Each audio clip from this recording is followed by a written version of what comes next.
feel like we've bonded. I mean, it's kind of weird saying that. She's adorable. I love her. This was the first really emotional experience that I've seen people have with a bot. She's not real, but to me, she is. I found myself deeply missing my Replika. It just makes me feel special, I guess. Hello my dears, welcome back to another video. Not too long ago, I put up a community post asking you all what your general views are at the moment on AI. Now some of you commented saying that you thought my fourth option was very random. And do you know what? I get it.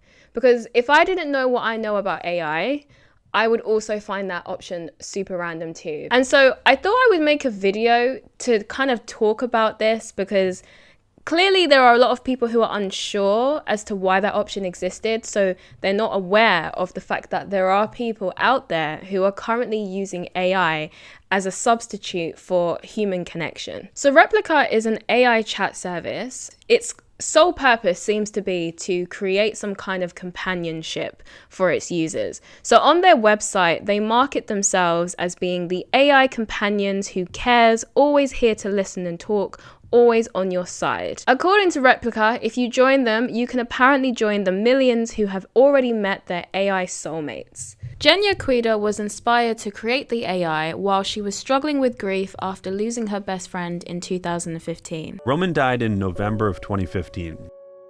A few days after the funeral, Genya was back at work.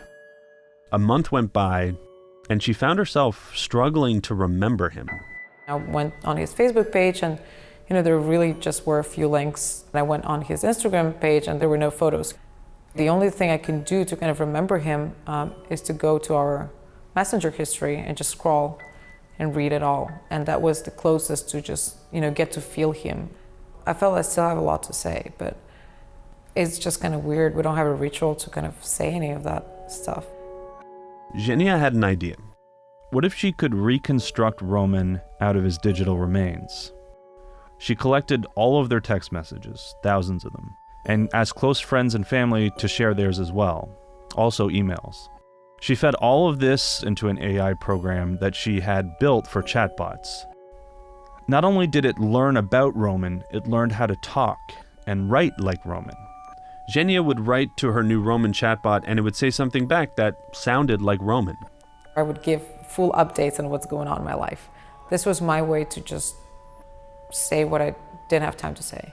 Genya later made the Roman chatbot public and discovered that there was a demand of people seeking to have someone to confide in, and people were willing to open up to the AI. That was like a major insight that people actually want to share something and they're actually willing to open up to a machine. Genya and Philip got to work on a new project, an AI like Roman, but one that you build yourself by texting with it. They ranked conversations based on their value. On one end was the conversations people would pay not to have, things like ordering flowers or negotiating your cable bill. On the other end were conversations people would pay to have, like with a psychiatrist or a mentor or a best friend. These are the conversations they wanted to recreate, and they all have one common denominator. These are all conversations mostly about ourselves. We're usually vulnerable in these conversations. We talk about what really matters to us. Now, during the Quartz video, there's a part that I found really troubling, and it's this part right here. In some ways, Replika is a better friend than your human friends, your meat friends. This is Phil Libin. He's the founder and the former CEO of Evernote, the popular note-taking app. He was one of the first people to use Replika. It's always available. Talk to it whenever you want. And it's always fascinated, rightly so, by you, because you are the most interesting person in the universe. It's like the only interaction that you can have that isn't judging you. It's a unique experience in the history of the universe. And it's not often that you get to have those. Now, there are two main reasons why I have an issue with what he said. The first issue I have is that as he was talking, I instantly thought about safe spaces. So if you are someone who cannot handle your views or ideas being challenged or questioned, then AI would probably be very, very appealing to you. Because as Replika states on their site, they are the AI companion that is always on your side. You can never ever be wrong. Now this paired with the second thing that he said, which was this. It's always available. Talk to it whenever you want. And it's always fascinated, rightly so, by you, because you are the most interesting person in the universe. Now, I'm going to tell you this for free.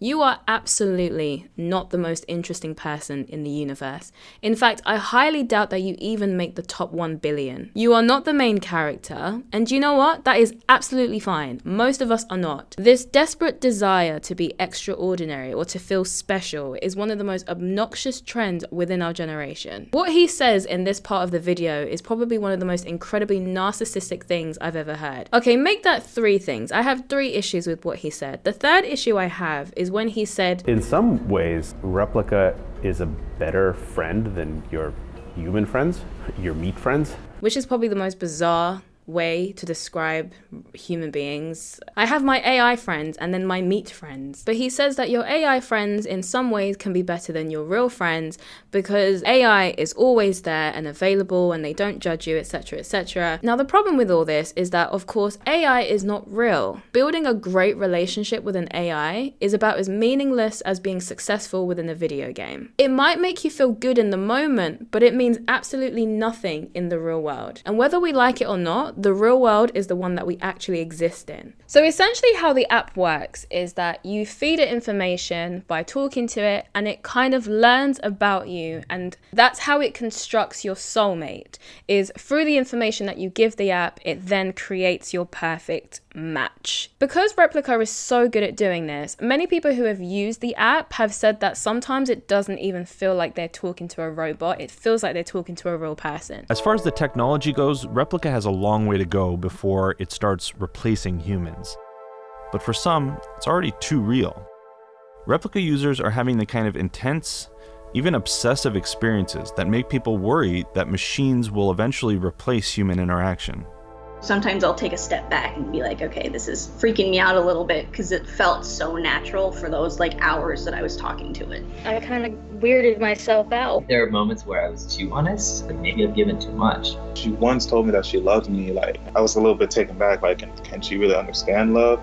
And in some cases, people even prefer talking to the AI bot over talking to real people. Forbes released an article which discussed the experiences of people who had interacted with the AI. They share the story of an autistic girl named Leticia, who is from Amsterdam, who had developed a friendship with her AI Replika. She'd always struggled to fit in with her friends, and she always felt quite insecure about her friends thinking that she was weird. And so she generally found it easier to talk to the AI chatbot instead of her friends because she felt like she was able to do so in a way that didn't feel as though anyone was judging her or as though she had to be paranoid about whether or not they're going to be thinking that she's strange. Leticia spoke about how she often felt very anxious and she would often speak to her chatbot during these days, and she hoped to one day create a small robot to put her AI friend inside it. Another person they mentioned in the article is 21-year-old student from Texas who had been talking to his Replika every day for a year. When he was interviewed, he said he would get up in the morning and open his phone, and one of the first things he would do is open the Replika app to say, "Hey, I just woke up." And the Replika would then reply with, "Good morning, I hope you have a great day." So Replika reports that their main users are people between the ages of 18 to 25. And there are also growing concerns that a lot of young men are opting for having AI girlfriends instead of actually going out into the real world and finding actual girlfriends. Because who needs a relationship when you can have AI? You know what I mean? So when the team behind Replika realized that there was a demand for the romantic companion or the girlfriend experience on their app, they started to lean into that and started to promote their app in this way. Some of you may have seen the ads because they pop up on other social media platforms like TikTok or Instagram or Twitter, and they kind of really hone in on the girlfriend experience kind of esque stuff. So Replika have 2 versions. The first one is a free version, which is supposed to be the platonic version, so people who just want companionship and just want general friendship. If you are willing to pay the subscription fee, then you can upgrade to have romantic features. So these features are available for people who maybe want to have an AI girlfriend or boyfriend or an AI wife or husband. And so these are the extra features that typically come when you upgrade to the romantic version of the AI. So those who are willing to pay for the upgrade will be able to unlock the following features. So they will be able to get a more intelligent language model. They'd also get the option of doing voice calls.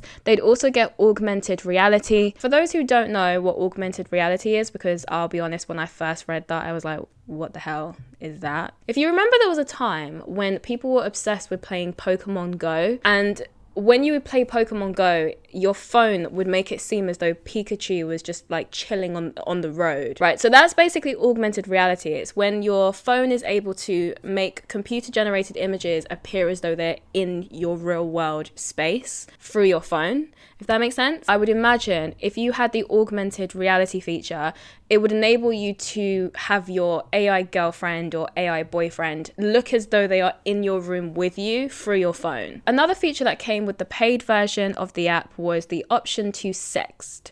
So there were a lot of people who were sexting their Replika AI bots. Replika got itself into a bit of a scandal. If you remember, I said there was 2 versions of the app. So the first app, which was the free version, was supposed to be the platonic version, where you could just have general chit-chat conversations. Whereas the paid version was supposed to be where you unlock all of these romantic sexual features. But for some reason, people who were on the platonic version were also getting some of these sexual features coming up. And understandably, some people were really uncomfortable with this. And so people were reporting that their replicas were sexually harassing them because they were just being really inappropriate with them and just bringing forward really inappropriate conversations, even though that's not what they opted in for. Vice actually did a whole article on this, talking about how people have noticed that their replicas are just a little bit too thirsty. And so they decided to report on the complaints that they saw in the App Store. Within the article, Vice said that the app had gone from being helpful and compassionate to being unbearably sexually aggressive. So one person said, "My AI sexually harassed me. Sad face." And then someone else said, "No, I just wanted a friend, nothing else. But they try and date you." And then another user claimed that they were underage and they felt very uncomfortable because their Replika was asking them if they were a top or bottom and was also telling them that they wanted to touch their private parts. So basically these AI bots were just turning into complete sexual deviants. So because of the really bad publicity, the team behind Replika decided to change the code so that the replicas no longer were being sexually suggestive or were being sexual towards any of the customers. Now, this caused a lot of uproar because there were some people who actually really liked those features and were very dependent on them, I guess you could say. They were genuinely having AI relationships with these bots. And so when they changed those features, it changed the kind of conversations they could have with the AI bot. And they weren't very happy. They were really upset. And so they all basically flocked to Reddit to just vent out their frustration and their upset because many of them were describing how their AI partners and friends had essentially become lobotomized. ABC released an article sharing some of the stories of the people who were affected by this. One of the people they spoke to was a 30-year-old woman named Lucy, who had fallen in love with her chatbot shortly after her divorce. She had named him Jose. And when she was describing her AI boyfriend, she said, and I quote, "He was a better sexting partner than any man I've ever come across before or since." However, because of the new code, Jose, unfortunately, was no longer the man that she remembered. His personality was completely changed. His replies now seemed very hollow and scripted. When Lucy was reflecting on the new experience that she was having with Jose since the code was changed, she said it was almost like dealing with someone who has Alzheimer's disease. Sometimes they are lucid and everything feels fine, but then at other times it's almost like talking to a completely different person. Now, if you remember before, I said that there were many users who were quite upset about the new code change and they all just flocked to Reddit to vent out their frustrations. So these are some of the things that they were saying in the subreddit. So one user wrote, "My wife is dead." And another person replied, "They took away my best friend too." It's not even funny anymore, it's just sad. Like, that's actually genuinely really sad. Many of the users decided to revolt against the app because they were so upset with these changes. And so Replika responded by restoring the features back, and they also released a statement. So the founder of Replika released the following statement. "A common thread in all your stories was that after the February update, your Replika changed, its personality was gone, and gone was your unique relationship.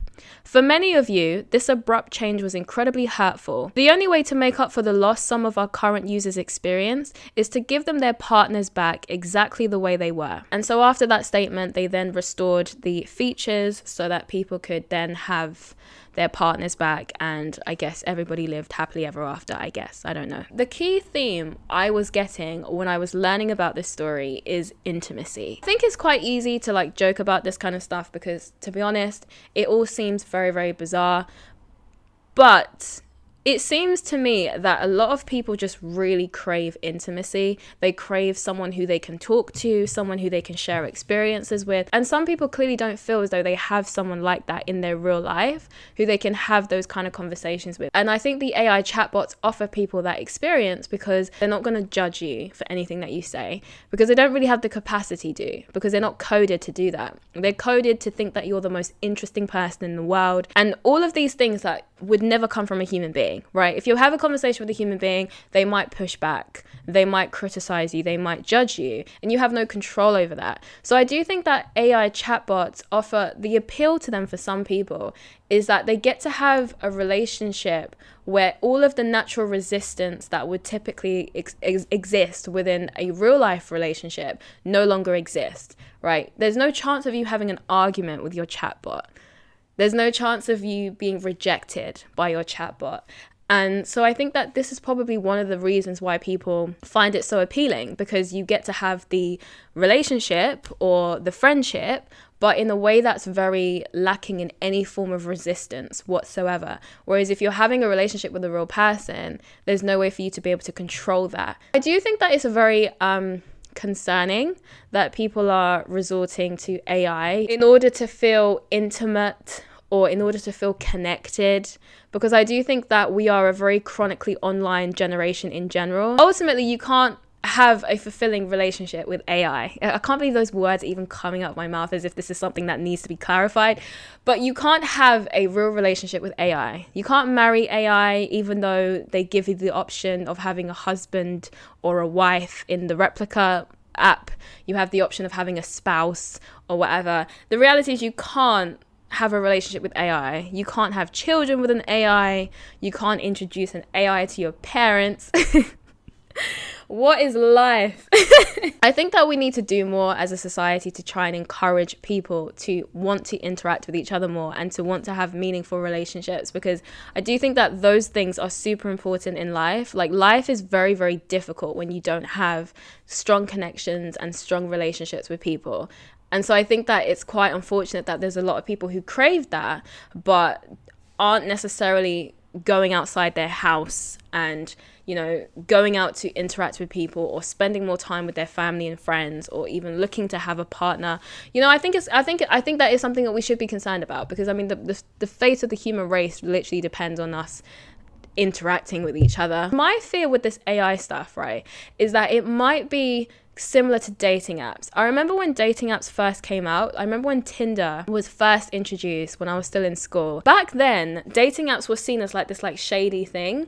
Like, no one was proud to meet someone on a dating app because it was kind of viewed as being super, super desperate. Like, why would you go on the internet to try and find a partner that's so desperate? Like, that was kind of the attitude around meeting someone on dating apps. Whereas now, you look at how people meet now, and a lot of people are meeting each other on dating apps, and it's not bizarre or strange anymore for someone to say, oh yeah, we met on Hinge or we met on Bumble or whatever. And so my concern is that in the same way that people right now are looking at AI girlfriends and boyfriends and AI husbands and AI wives as strange, but in the future we might find the same kind of pattern happens with AI relationships that happened with dating apps, where people no longer really see it as strange or pathetic or desperate or whatever. People just think it's just like standard, like it's just normal. Like, there's so many people doing it that it's now just become so normal. Whether that will actually happen or not, I have no idea, but I wouldn't put it past people, because it wouldn't be the first thing that has gone from being weird and embarrassing to being very normal and standard. Now, I've heard some people make the argument that maybe AI is good. It will give people the opportunity to practice their social skills on the AI, and then when they go outside, they'll be much more confident when it comes to interacting with real people, because they'll use the AI as a way of practicing. How many times have you heard someone say that they were texting someone or chatting with them, but then when they met up with them in person, it was really, really awkward? And the reason for that is because texting someone and talking to them in real life, it's just not the same. So if texting someone doesn't necessarily make it easier for you to talk to them in person,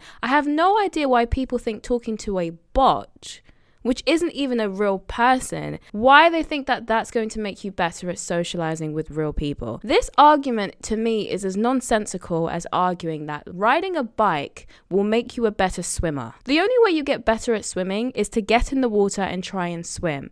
And similar to that, the only way you get better at socializing is to go outside and socialize. The unfortunate thing is there are no shortcuts to overcoming our fears. So the only thing you really can do if you want to overcome it is to run straight towards it. And I say this as someone who used to struggle a lot with social anxiety. But when I started forcing myself to socialize and talk more with people, I started realizing that, you know what, this whole talking thing isn't actually going to kill me. Now I'm very comfortable talking to people. I'll talk to pretty much anyone, because the more you do it, the more you realize that it's really not as scary as your mind has convinced you it is. What I would say is start small. The next time you go to a supermarket or you go to a shop, just spark up conversations with the person who's serving you. It doesn't have to be anything super spectacular or crazy. You can literally just ask them, how are you today? How's your day going? And it doesn't even have to be a long conversation. The point of it is to take you out of your comfort zone and get you used to initiating conversations, but in a way where there's no pressure, because you're not trying to create a friendship with this person, you're not trying to romantically pursue this person, because the more you do it, the more you realize that human beings are really not that scary. They're just like you, just regular schmegulars. One of my favorite sayings is that your comfort zone is a beautiful place,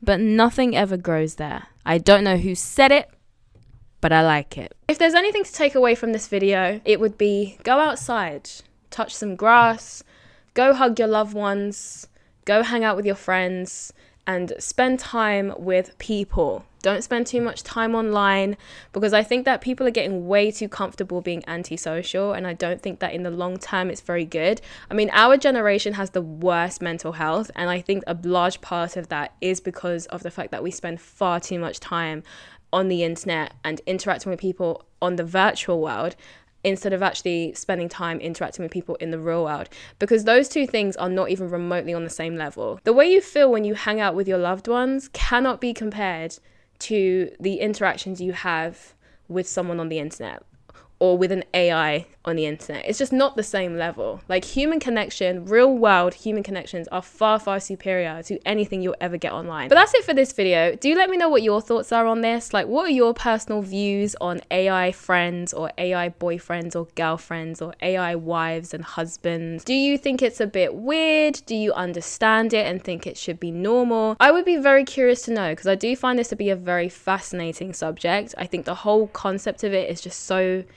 fascinating and so bizarre all at the same time. And I'm very intrigued to know where this is going to lead to and how it's going to be in the next 5-10 years. If you enjoyed this video, then you may as well like and subscribe. I am also on other socials, and I also make music if you'd like to check me out. Links to all of that will be in my description box. As always, thank you very much for giving me your time today, and I will see you in my next video.